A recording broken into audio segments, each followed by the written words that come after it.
right, ladies and gentlemen, it is your favorite dark sorcerer here.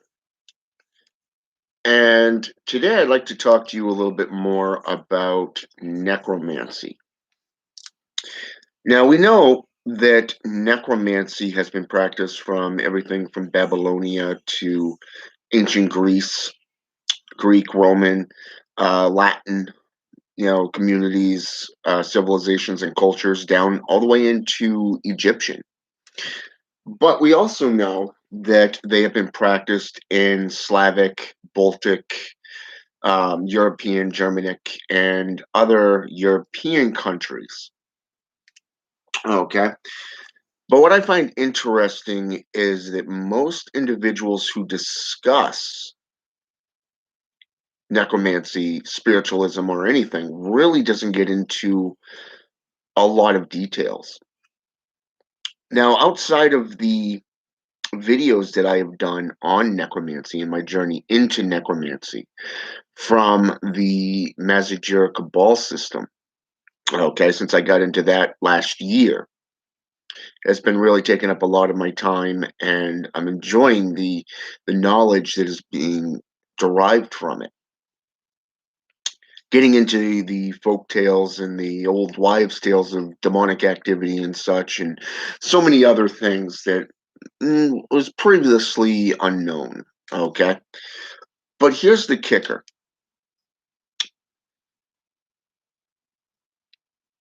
I was scrolling down through some of my books, and I was on YouTube and just looking things up, like I always do. Something catches my eye, and I do research on it. I'll go back to it and I'll literally get back into that term or that terminology, that word or that phrase, and I'll see where it takes me because of the fact that it's something that will lead you into doorways that open up into numerous different dimensional type perspectives. For an example, when we look at necromancy, you've got necromantia, okay, which is a Greek definition compared to which was later taken from the Latin term necromantia, okay, and it's really funny to see how so many individuals who discuss this really doesn't delve into the history, the mythology, the how should I say this? The ritualized perspectives of these type of rituals. There was a time about 1,000 years ago that necromancy and shamanism were literally closely related. Upon further research into this era and this time frame, we see why. They both lived with one foot in reality, meaning our existence, and then we see how they lived with the other foot completely into the spiritual nexus or the void, where they can commune constantly with the dead. And this kind of reminds me of the African traditions of medicine men and practitioners of witchcraft throughout the Middle to Central African cultures. Hey, Raphael, how you doing? So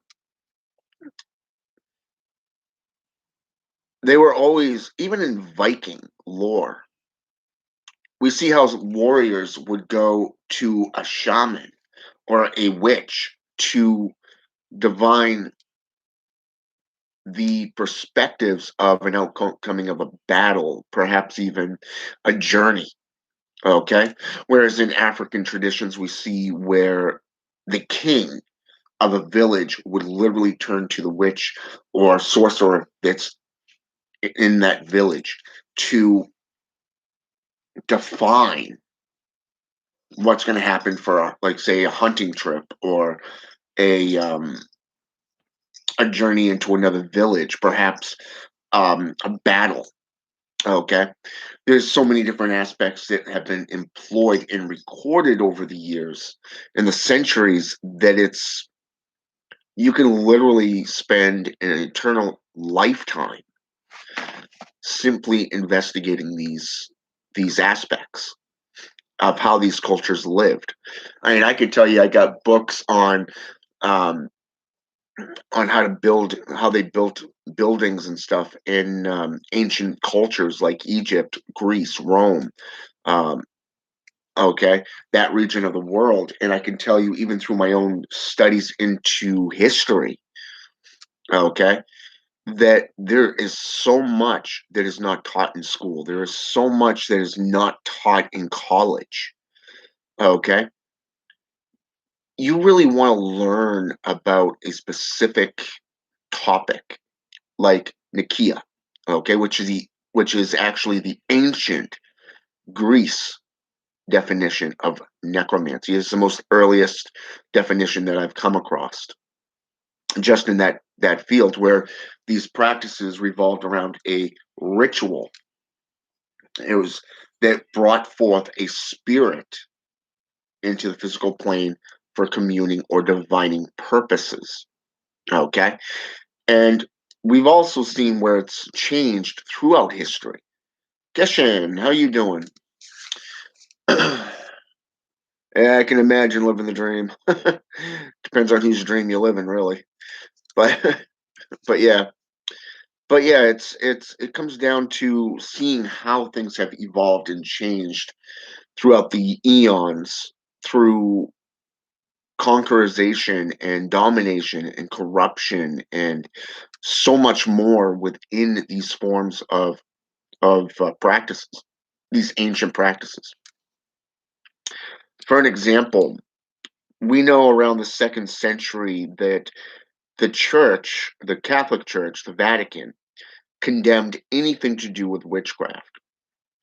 Okay, we know around 550 CE that the last Roman emperor, the actual Roman emperor, not only replenished the church, but gave them full authority to begin banishing or placing limitations on idol worship. So, I mean, if you think about it, tools of divination like altars and things that we use for spiritual conjuration or through rejuvenation of corpses has had a lot of limitations placed on them over the centuries since that time. Today, they actually have rules and laws against defamation of corpses and the dead bodies and everything, but yet they overlook one specific thing: cannibalism. Imagine my surprise when an 18-year-old kid came to me a couple years back and told me point blank that cannibalism was actually legal in the U.S. Yeah, I knew this stuff took place in third world countries, but to actually see the legal definitions put into play, okay, that's a whole nother thing. It's really opens your eyes, and I'm pretty sure that every government or country worldwide has the same statures. You know, things that just in their own formulation and wording, but in similar meanings. Now, unless you're from like India, where anyone who deals with the dead, witchcraft, or trash is considered to be the low end of the totem pole. Therefore, they avoid you like the plague. Okay, which is kind of interesting and frankly, to be quite frank, stupid. You know, there are people too. But here's the thing. So since 550 CE, we have seen where idol worship has been put in place to limit what you're able to worship on or with. We know around the same time that the seven forbidden practices were also condemned by the church. And this was actually a formulation of my way or the highway type thing. And I've done videos on this, okay, to show you how the church literally tried conquering, and when they couldn't conquer, then they wiped you out. And if they couldn't wipe you out, they learned from it and then turned around and manipulated the populace. They incorporated their stuff into that region, their doctrines into that region, and then they started banning them, forbidding them. And this can be seen about 1,000 years ago too. And it was very interesting how the 11th through 14th century became known as the witch trials. Okay, where anything and everything became about devil worship. Okay, not many people realize that this stuff has taken place in the past and it's still going on today. So then we forward to the 15th century and we see Dante's Inferno. Okay, Dante's Inferno or the Bouchard. Okay, written by Dr. Faustus, which later became a play. Okay, was on pacts with the devil. Okay, we see where Remy's demonolatry, an ancient and historical account for witchcraft, really took place and documented a lot of the witch trials and the burning times from the 16th century to the early 19th century. Okay. So again, we're seeing witchcraft and sorcery being limited, denied access, a right to flourish. But we've also seen accounts like in Homer's Odyssey, where people have actually gone to powerful sorcerers who can raise the dead for divination and communing purposes. We see the same thing again even in the biblical Bible of the JCI, where we've seen Nicodemus, an astrologer and seer, went to Jesus Christ in the books of Matthew, Mark, Luke, and John. We see it again in the Old Testament, going where Saul sent out his advisors to find the most powerful seer, the most powerful conjurer, the witch. And we see how he approaches underneath the cloak of darkness and starts asking questions to this witch, the witch of Endor. But we see this even more throughout the grimoire traditions too, which is very, very fascinating. How so many occultists and so many practitioners of the past did things through alchemy, or like say the philosopher's stone, which was a place to store your knowledge and a place that could possibly ensnare a spirit for employing in a personal service. Okay, one such grimoire is called the Black Pellet. Okay, and I was going through this yesterday while I was thinking about this, and starting on page,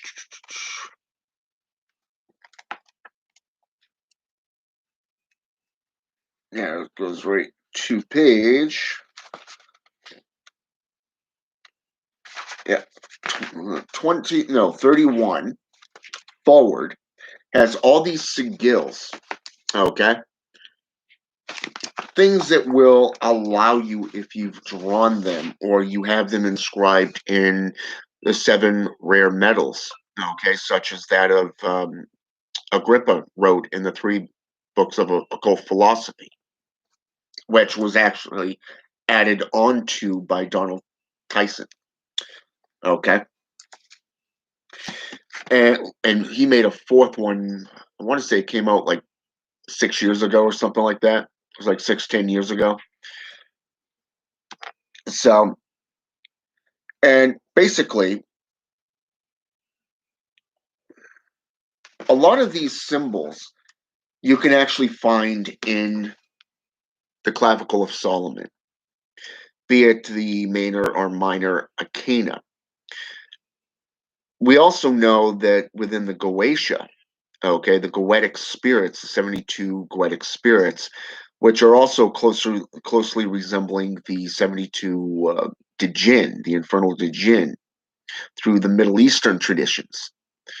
We see how a lot of these spirits can be summoned and divine, past, present, and future, Others can actually take you into the spirit to go and grab to the riches and the metals of the earth, and the jewels and the riches and stuff like that, where they literally take you in the spirit, and you can take as much as you can at that time, and it becomes yours in reality. Especially like, let's go with the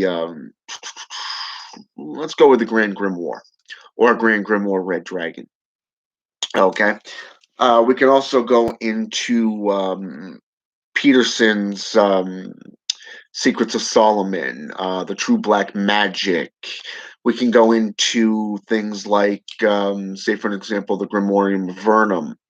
Okay, and again, we're seeing the same thing where when you make a pact with Lucifer's Raphael, you have a rod of power. Okay, a rod of power. Okay, this is not a rod of power. This is a sorcerer's scepter. Okay, in my case, it's due to my heritage. Okay, my lineage. But here's the thing: you get into these books, they tell you to threaten a demon. They tell you to literally force this demon to submit to you. And you have to work with this demon and call it back several times. Hello, Echelon. How you doing? So there's a lot that you have to do within these grimoires, from a circle of empowerment to a circle of evocation or invocation, depending on how it's done and performed. Other grimoires, like, say, for an example, we see the Red Book of Appin, okay, where spirits, for you to become a wizard, you have to go to a crossroads within a wooded area, and you have to deny the church 3 times. And then after that third time, the wizard takes you as an apprentice. And from there, we see where, you know, the training to be a black magician, a sorcerer, comes into play. Okay.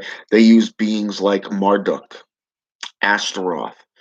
Um, we go with Lucifer and Lilith, or in this case, Samael, Lilith, Astaroth, and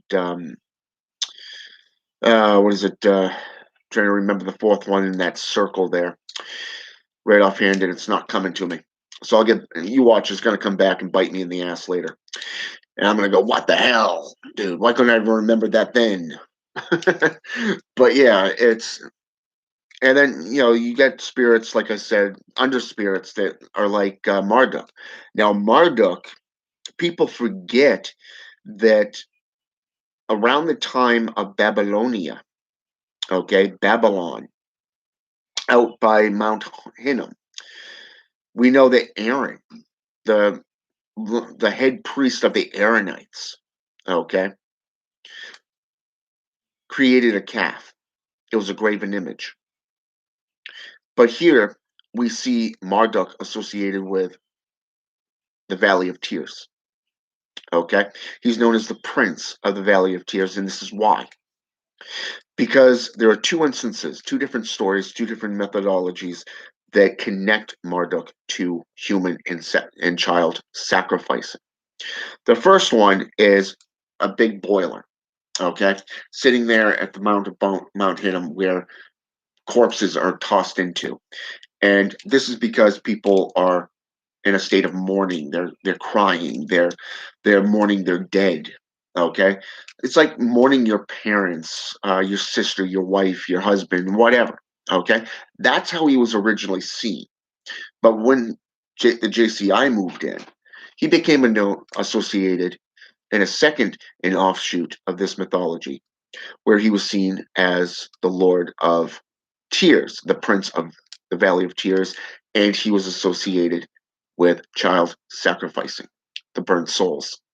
Okay, much like Viney, or let's go with Volak. Okay, Volak is a being who is the corrupter of innocence. Okay, but yet people forget that the archangel Michael, about 500 to 1,000 years ago in cuneiform was actually the collector of souls. He was a collector of souls. Okay. Today, his name means he who is like God. And that's in Hebrew, by the way. Whereas in cuneiform, medieval Latin, it became known as collector of souls. Go back to Sanskrit, and you got the face of love. Okay. So you could see going back throughout time how even the magical and spiritual aspects of these arts, such as Nekyia, necromancy, nigromancy, okay, either spelled with an I or a Y, okay, goes from the Greek to the Latin, and then from the Latin back to the ancient Greek, okay, formulations. But people forget that other regions of the world literally practiced necromancy, witchcraft, spiritualism, chiromancy. Okay.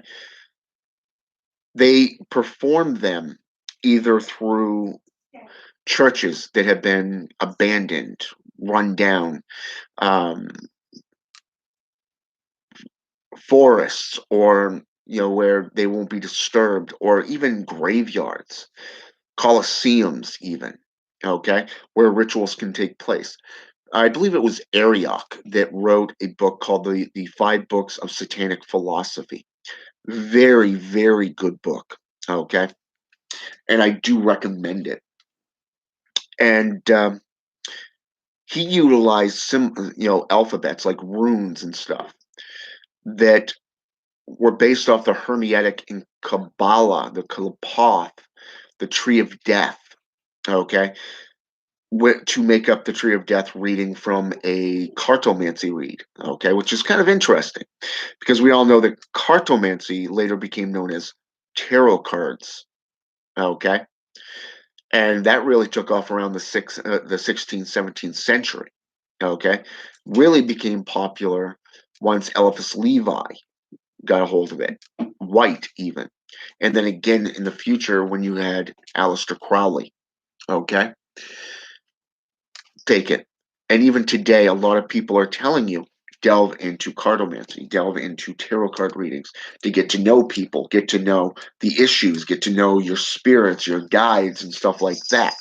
Either from working with angelics, such as angels, getting in touch with demons and working with demons, or you're sitting there working with the Loa, like through bones castings. Okay, the casting of bones. You're getting into the palmistry. You're getting into tea leaf reading. You're getting into a lot of these old traditions that are rarely practiced in today's society. Okay, a lot of people, when you bring up the definition or the terminology, I should say, of cartomancy, they're like, "What the hell is that? What's Nekyia? You call yourself a diviner, or you call yourself a necromancer, but yet you don't know the ancient names for these?" You see my point. History and mythology go hand in hand.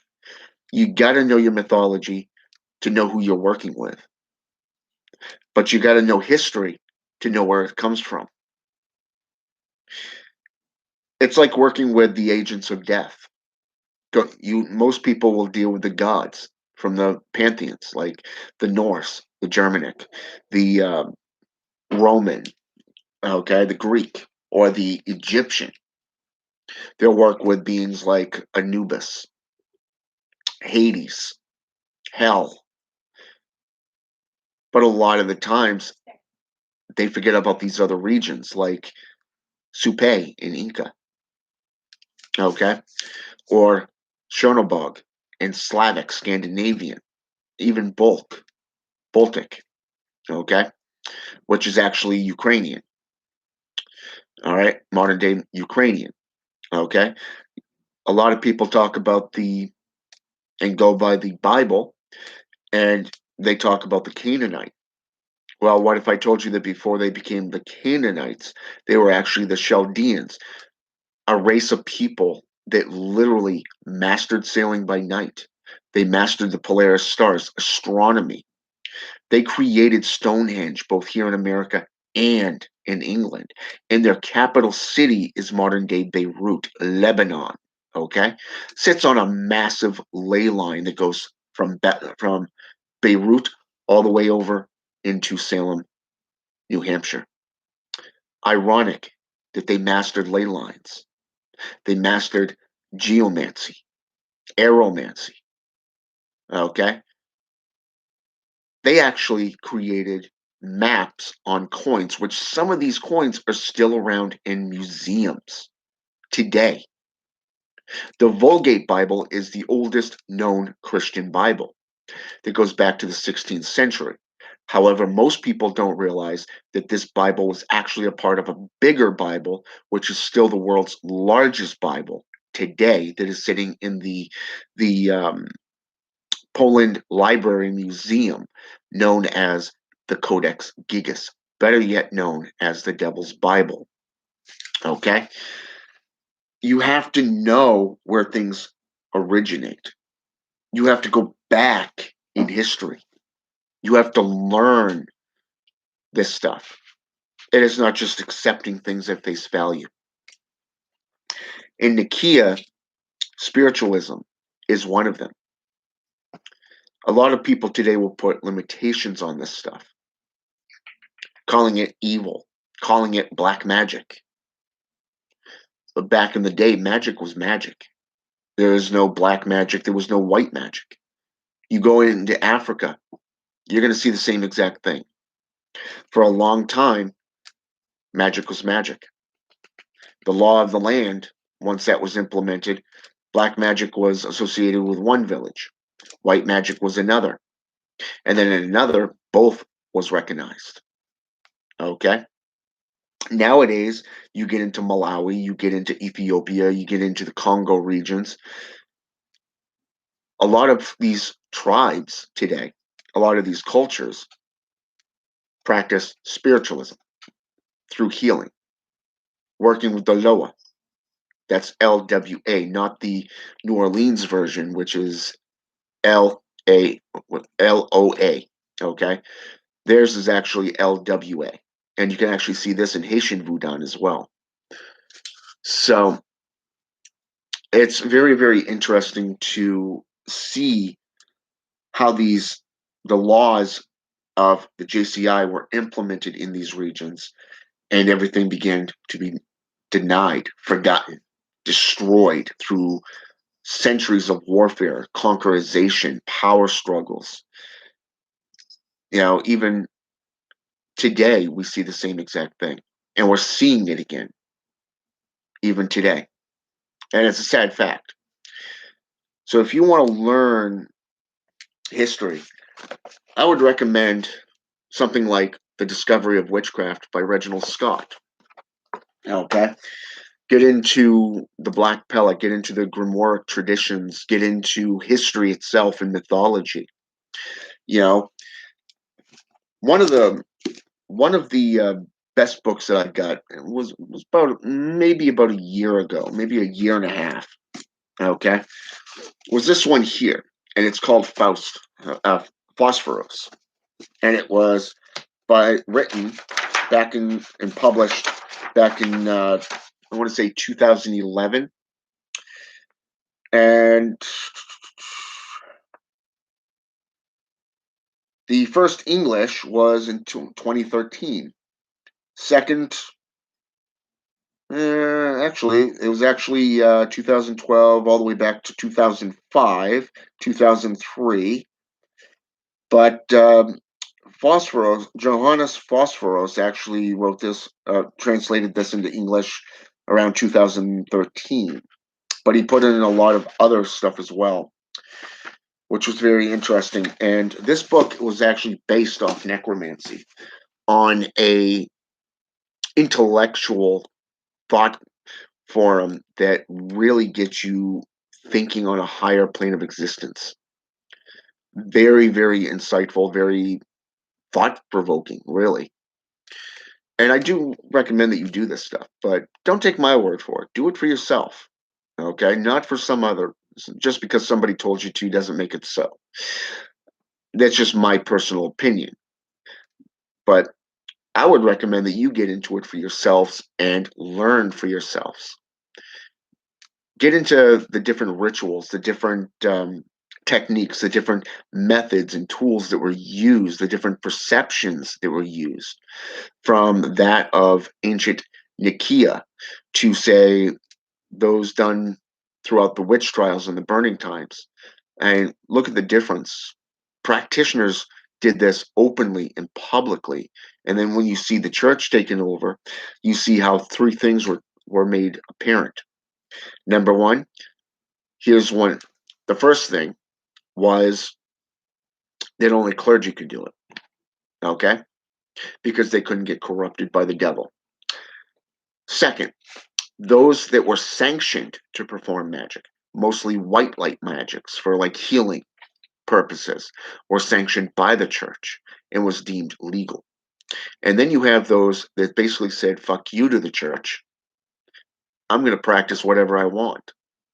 Became known as devil worshippers and were condemned, arrested, persecuted, and either hung or burned. Okay? This is history. This is mankind for you. This is the Homo sapien race. You don't see animals doing this stuff to each other. No. Yet people forget about history. Get into it. So for now, I'm going to end this here because I do have other rituals and other videos planned for this coming week. Things that I'm going to be discussing and showing that I think y'all are going to like. All right. With that said, have a good night or good day. And until next time.